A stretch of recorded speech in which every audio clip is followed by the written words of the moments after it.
An interesting question has come up regarding our Fourth Amendment rights and our protections against unreasonable searches and seizures.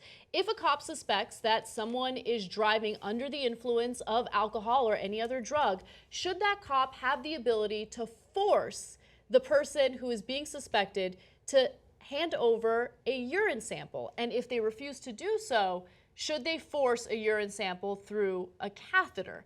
Now, this question has come up quite a bit, and there's no consistency in the way that judges have ruled on certain cases throughout the country. So let me give you the story of Jamie Lockard in southern Indiana. Jamie Lockard was driving under the influence. Cop stops him and makes him take a breathalyzer test. Takes the breathalyzer test, and he blows a 0.07 blood alcohol level. It's under the level, just under the level, but the cop decides, no, I'm going to get a warrant, and I want to draw blood, and I also want a urine sample. And so Lockard agrees, goes to the hospital, allows the doctor to draw blood, or the nurse to draw blood, and then has a really hard time urinating. He couldn't urinate. And so once that happened, he alleges that the cops tied him up, the doctor and the nurses tied him up, and restrained him, inserted a catheter, and then proceeded to extract urine from his body. Now, a catheter is pretty invasive, okay? Basically, it's 16 inches long. It has to be placed through the urethra. And so I don't really understand why you need more than a breathalyzer and a blood test to see what the blood alcohol level is, but this is what Lockard has gone through, and this is what other individuals in the country have gone through in states like South Dakota, Utah, Washington, and Idaho. And again, there's no consistency in the way that judges have ruled on these cases. In some cases, judges have ruled that it is invasive and it's unnecessary for cops to go this far, but in other cases, judges will literally throw out the lawsuits that people will file against police enforcement. Yeah, I have a very clear opinion on this. Hell no. Hell no. This is insanity. So, look, he got a warrant for the blood. I got it. You want to ask him for a urine sample? Okay. But you cannot stick a catheter up a guy's urethra. They asked him, were you in pain? He's like, of course I was in pain. I was in terrible pain. And anyone who has had this done to them say, yes, it's very painful. They don't use anesthesia. You know what they had to do? The cops handcuffed him to the bed and then held his ankles down while a nurse stuck it inside his penis. What are we doing? What are we doing? What are we doing in this country? You know what that is? That's torture. I mean, if we did that at Guantanamo Bay, we'd have international human rights lawyers rightfully saying, what on God's green earth are you doing? And luckily, some judges in the United States are saying, no, wait, let me get this right. You're touching his private parts.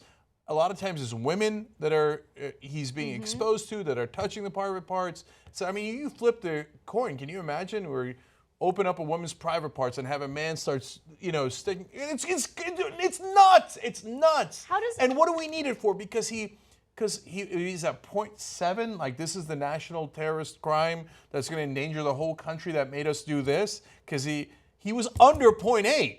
And by the way, when they did all that, you know what he wound up at? 0.5.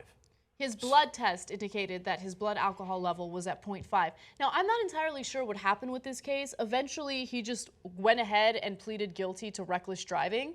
And so... they were apparently out to get him or something. I don't know what's going on. By the way, I should be clarify. 0.07 was his initial reading, and 0.05 was what they got through the urethra and the blood and all that stuff. So, and that took some time. Maybe that's why he got down to a 0.05. So, but my point is, this was not a crazy case where the guy was super drunk and endangering everyone. And at the end, they stuck him with reckless driving anyway. And don't do this to people. I don't think, I literally don't think this should be done to anyone. Okay, I agree. Let alone to do the third test to see if he's drunk. You already did the other two. What are we subjecting this guy to torture for? Now, in the case of Lockard, he sued the cops, and his case got thrown out. The judge didn't even want to hear it. But there were other cases. For instance, according to the Marshall Project and Vice, one lower court wrote that forced catheterization is more intrusive than a needle, but less intrusive than a scalpel, making it hard to classify. But there was one case where a judge essentially said, no, look, you can't be doing this to people, okay? You got a warrant to get either a blood or a urine sample. If you already have the blood sample, you don't need to go so far as to get the urine sample. And some people, I didn't know this was a thing, but I was reading about it. Not everyone can just pee on demand. Right? Like some people get urine shy, and so like if they're kind of told that they have to pee, they can't do it. And so imagine you're in that position and you want to comply, you want to do, you know, the right thing and give them the evidence necessary to prove your innocence or maybe your guilt. And you just can't do it, so they force you to do so in the most painful way imaginable. How is this not something that falls under unreasonable searches and seizures? It involves your genitalia. It involves something being inserted in you that's painful against your will. That's unreasonable searches and seizures. Well, so in this case, to be fair to them, they got a warrant, right? And so I get it. If you get the warrant, the courts have ruled that that's what the difference between the needle and the scalpel. So courts are clear that you can do the needle to draw blood.